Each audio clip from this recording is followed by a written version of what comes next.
let's wrap up with the conversation with the OSP. Mr. Computer, does the government want to remove the OSP? Government has not taken any such decision. Do you have an appetite to remove the OSP? No, it hasn't come to our appetite. Our appetite have you nursed the idea? Our appetite is to go and take Pandaya seat. For now, that is where our appetite lies. Now, that is, oh, this man. We haven't taken such a decision as a government. The president, in his last statement concerning the OSP, said he will strengthen that office. I'm sure your media men will. He will strengthen that office. He will make sure that he give them all the support that they deserve to work, because they are doing what we want them to do, that is recover the loot. They are going after some of the loot, and they are making sure that they should bring it. We will strengthen that office. As to the person occupying that office, government has not taken any such decision. Yesterday there was a petition by yes, there is a petition. Yeah. I mean, that one there, it is the right of the petitioners to petition. If you think that an officer of state is not living up to standard, what is expected of him, you have the right to petition, and they've done that. So that one is within their rights, and it's now left with the presidency to look at the petition, the veracity of the petition, and either to act or not to act. It depends on that. For now, I have the belief that what the president said the last time still holds, and that he's strengthening the independent bodies, these anti-corruption bodies, and we have seen it. He has strengthened the YOCO. OSP is being strengthened. Shraj, as of now, is very active, going after people and all this kind of thing.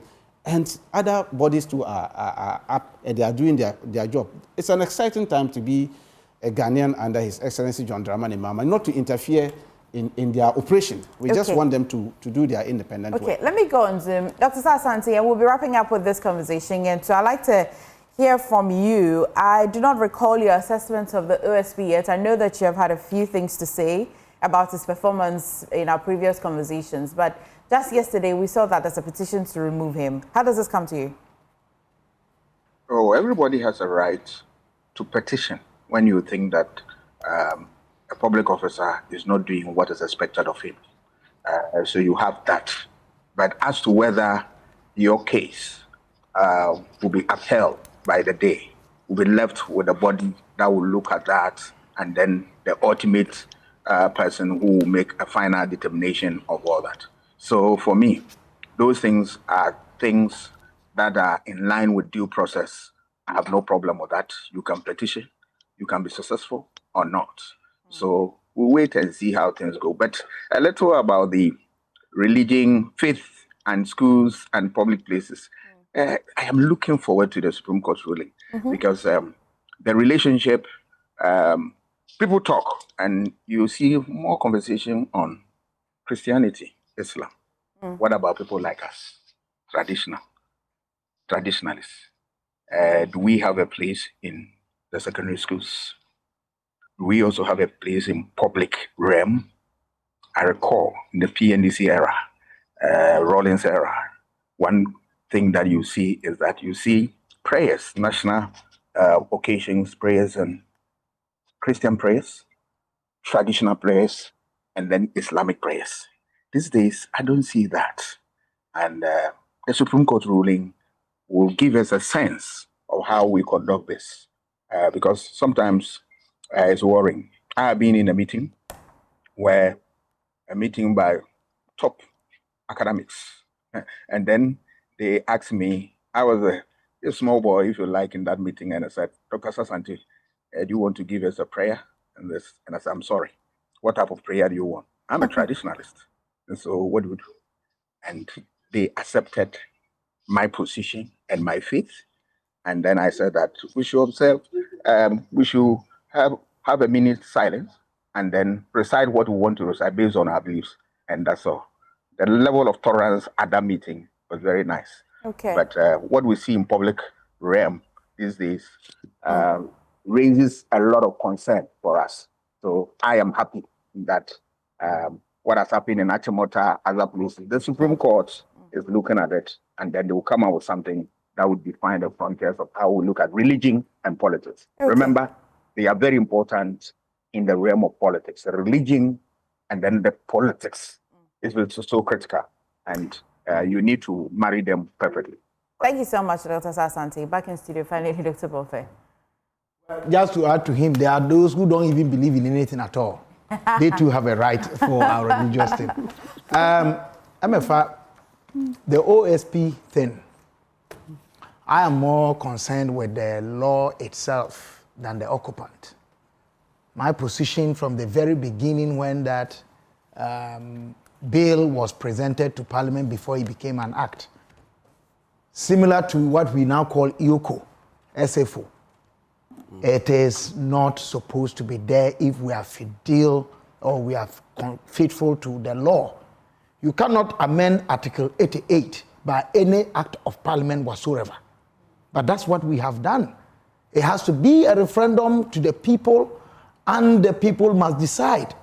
Yet, there are people who know better than me who have supported it. I believe that we can do better. And if we are faithful to the law, it will help us. MFI, permit me to,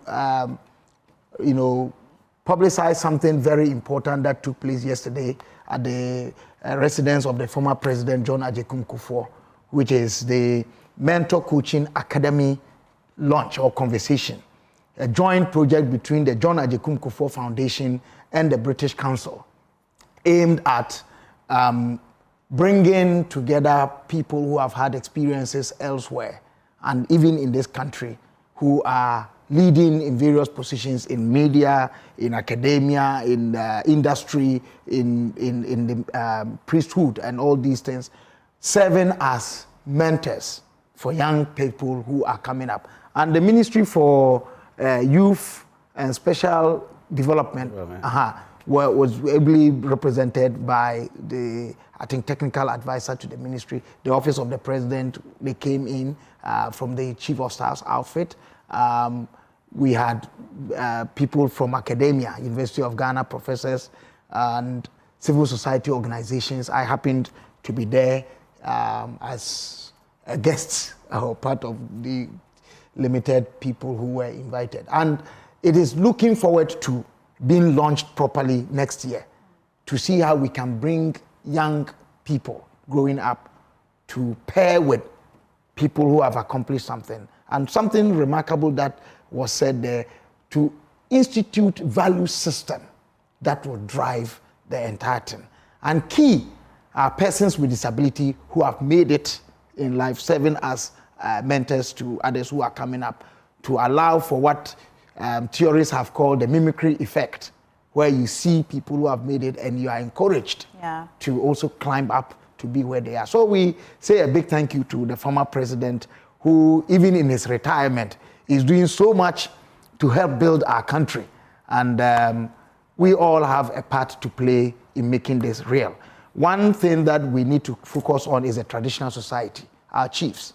And we are happy that some eminent chiefs are already providing that leadership. We need to bring them on board and ensure that in our contemporary politics, what the ancients did, that fostered society around cohesion and made laws that were in tune with the immutable laws of nature, we see it manifest. And it will help us to kill this perennial and sinking problem called illegal mining, which we have even given it a wrong name. And we can bring an end to that and move on with our lives.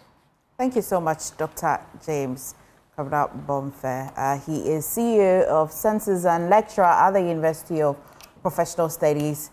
Tanka Rashid Computer is CEO of GFEC, putting his pen right back in his pocket, getting ready to go and take back that Pandai seat. He says he has an appetite for that seat. I didn't comment on his documents. The documents are a lot. They are so much. There are people who are fond of making mischief statements, so we have to prove them. You also made some mischievous statements. We have documents here.